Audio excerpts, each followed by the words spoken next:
Hello, everybody. Hello. Welcome to the Igniting Champion Leaders Club. And this is the Principal's Office podcast. For those of you who are just checking me out for the first time, I am Jamal Maxim. I'm an igniter of champion leaders. I'm the CEO of Lead Like a Champion. And this is where we ignite you to lead from a kingdom perspective, but more or less on assignment, or more than that, on your assignment to lead change in your assigned area. And so I'm so glad to be here because those of you who are watching on video on YouTube, LinkedIn, jamalmaxim.org, or Facebook, welcome. Those of you who are live on Clubhouse, welcome. Now, just to let you know, those of you who are watching, make sure that you do me a favor and that you like, comment, and save this video and share it with anyone you know that will benefit from this content. Those of you who are listening live in Clubhouse, make sure that you are also sharing it out on the various ways in the hallway, as well as in the social platforms that are available. And so today we are going to talk about leading boldly in the face of opposition, leading your team boldly.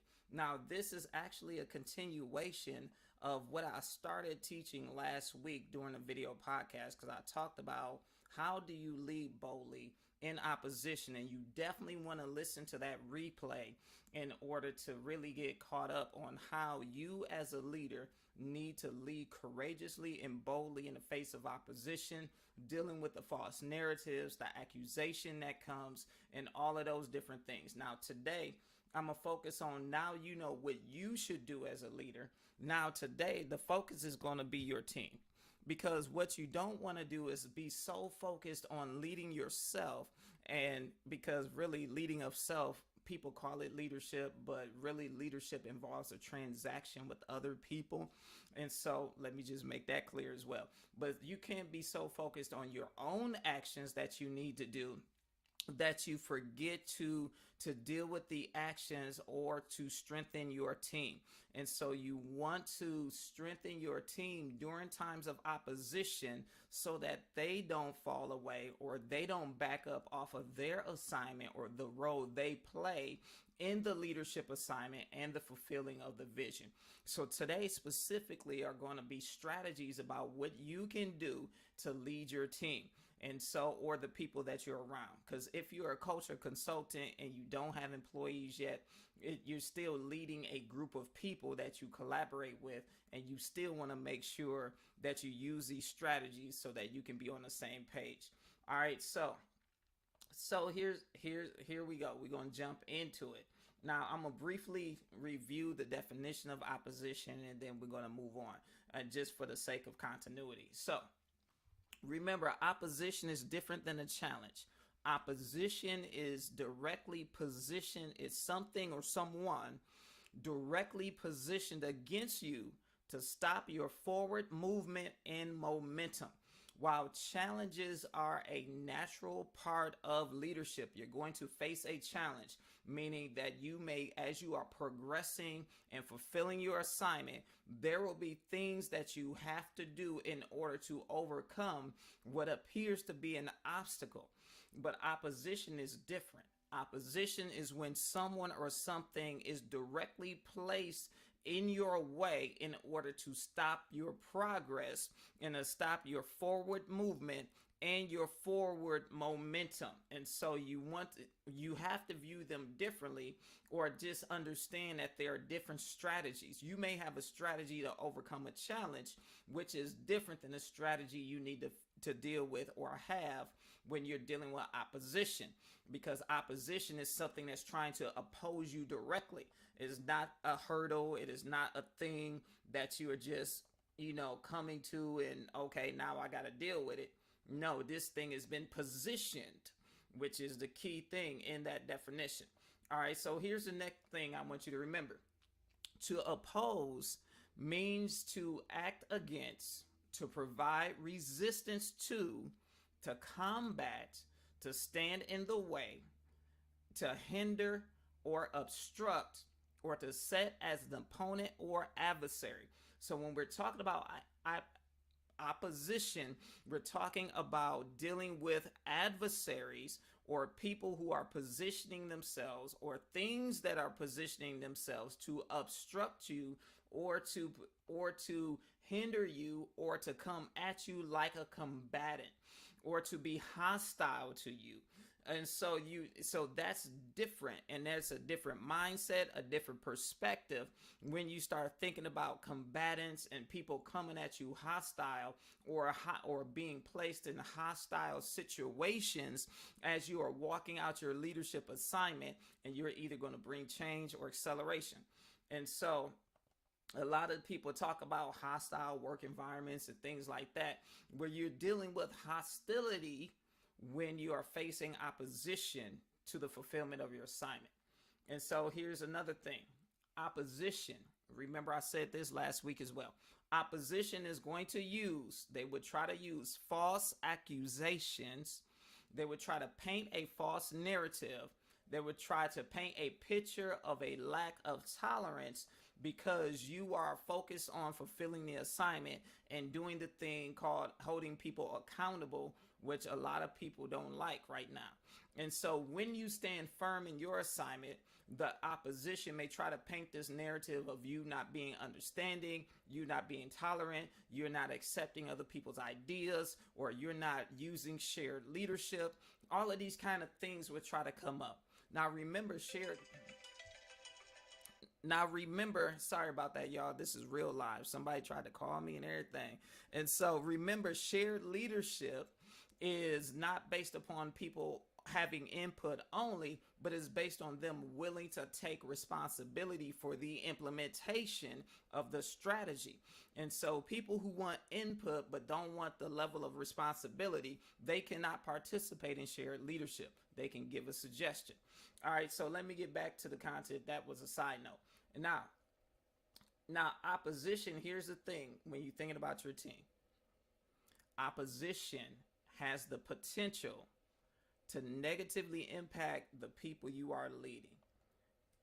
It can try to create a sense of distrust, bring fatigue, division, frustration, and anger.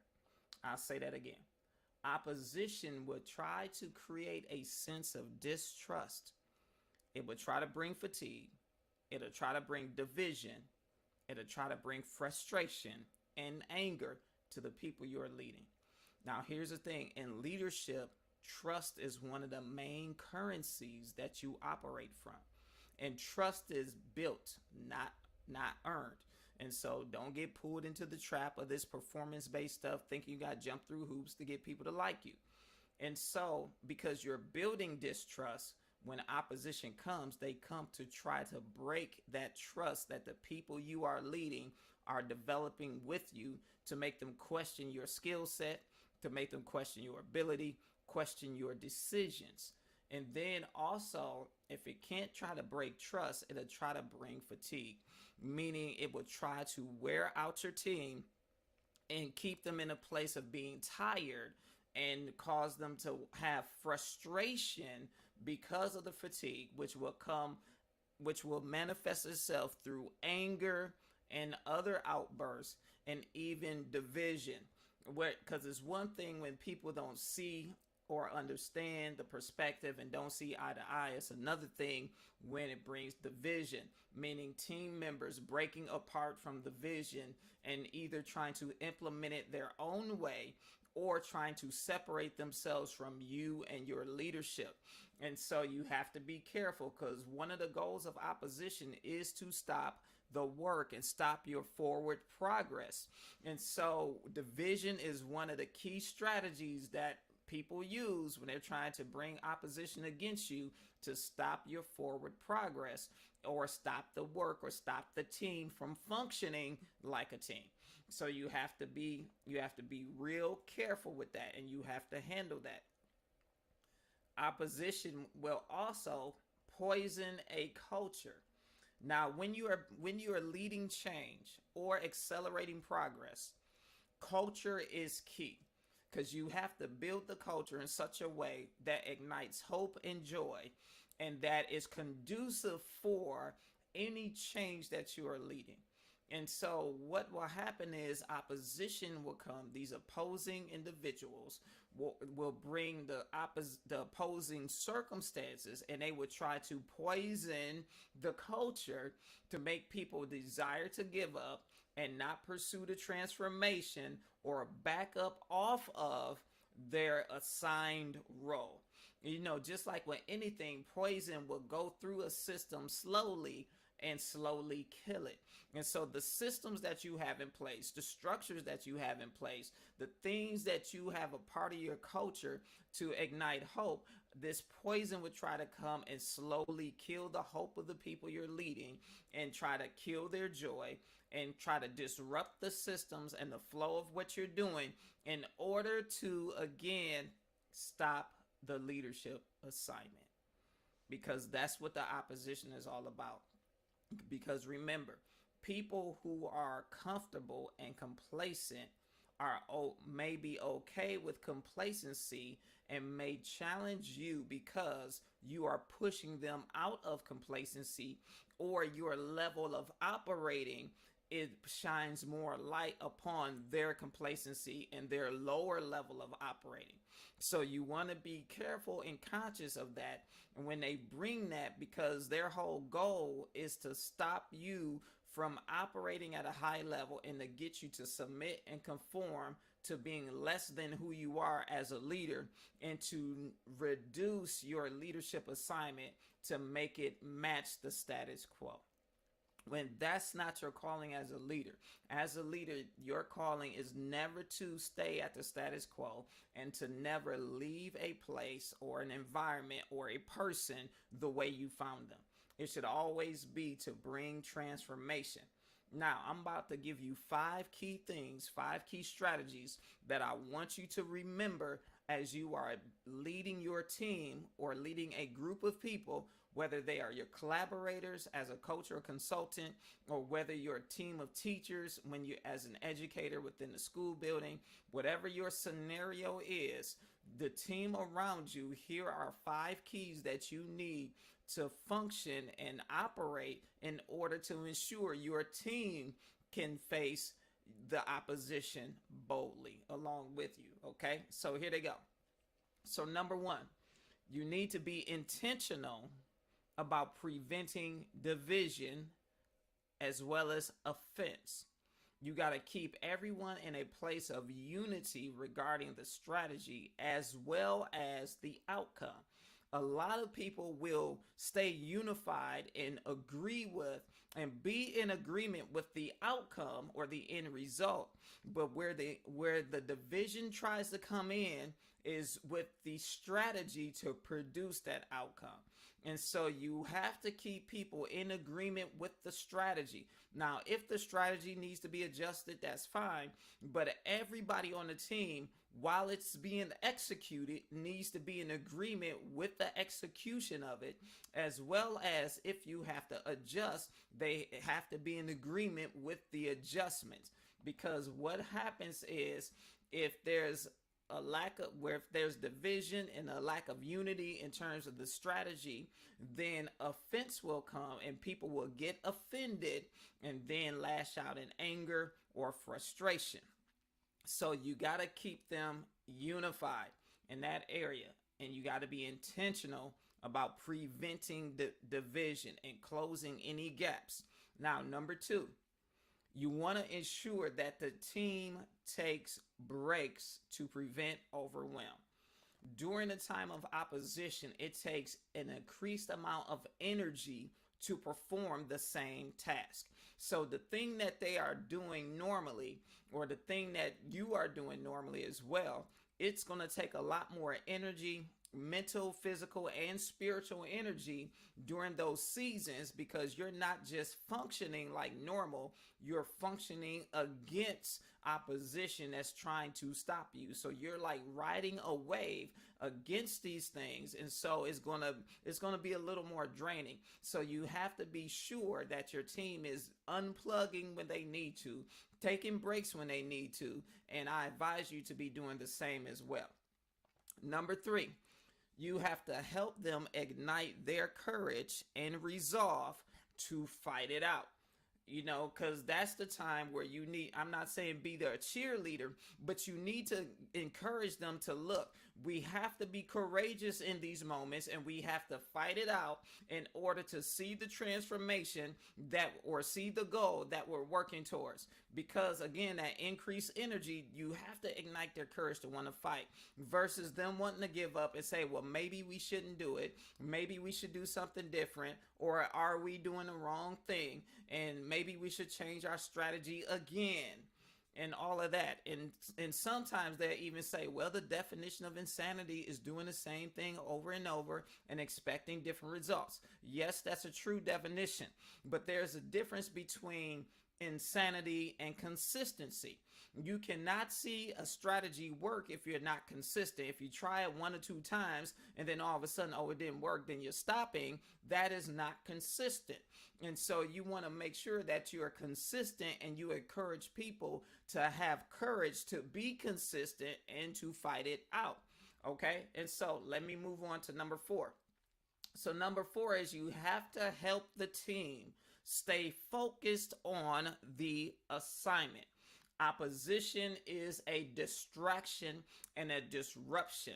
If it cannot stop you from moving forward, it would try to disrupt, it would try to slow your progress and slow your momentum by distracting you and trying to steal your attention away from the assignment to have you focusing on stuff that don't matter. And so you have to help your team stay focused on the assignment and not be distracted by the foolishness, because they have to be focused on the assignment, the present outcomes, as well as the future outcomes.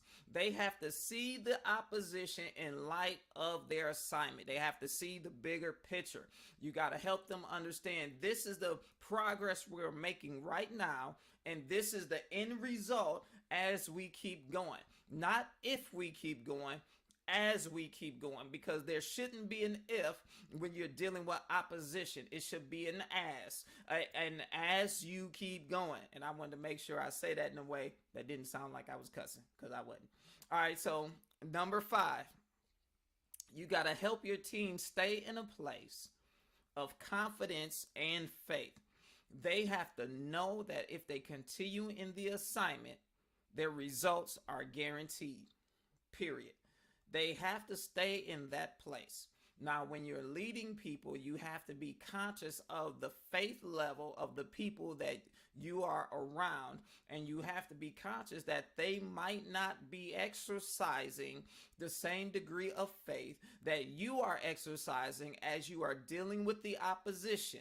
And so you have to, one, try to encourage them to increase or exercise greater degrees of faith, and you have to allow them or encourage them to stay in that place of confidence and faith while you're facing the opposition, because it is staying in that place of faith and confidence is what's going to help them continue to keep it moving and not want to give up. Because without confidence, without the faith that it's going to work out as you have said it, then they're going to want to give up, and they're going to want to draw back, and they're going to say, that's okay. Maybe we should have just left things alone. When you know that your leadership assignment did not require you to leave things alone, it required you to initiate change and to accelerate the progress of the change that has been made after it's been initiated. And so you can't leave things alone when part of your assignment is to keep things moving forward. And so, because if you leave it alone, science, they talk about objects at rest stay at rest. But here's the thing: if you leave it alone, then you and the thing you are leading will become irrelevant, because as life continues to move and as things continue to move forward, the stagnation of what you're leading and where you're leading will become evident and irrelevant. So you cannot leave stuff alone. You have to make sure things are moving forward, either through acceleration or through making some change. And when you are going to do either of those two things, which is an assignment, a leadership assignment, is going to cause you to run into some opposition. So that was five keys, five strategies to help you lead other people as you are boldly facing opposition. And I'm going to leave this extra reminder with you. You hear me say it all the time. Don't feed the foolishness. And remember to encourage your team or those around you not to feed the foolishness, because it will embolden those who are bringing the opposition, and it will only escalate the problem and make things worse. So you don't want to feed the foolishness. Now, for all of you who need help, if you need assistance with how to lead boldly through opposition, how to have a strategy for implementing change, and how to lead others through opposition to where they're not jumping ship or abandoning the vision, I want you to reach out to me. The Leadership Accelerator is enrolling right now, and you will get 5 weeks of intensive development in how to lead from a kingdom perspective in your assigned area, either as a school leader or as a coach, because you want to make sure that you are prepared to face and overcome these challenges that you're going to have to deal with leading from a kingdom perspective and being on assignment to bring change, transformation, or acceleration. So get in on these sessions and get personal mentorship and development from me when you enroll in the Leadership Accelerator. So those of you who are watching, you can see it on the screen.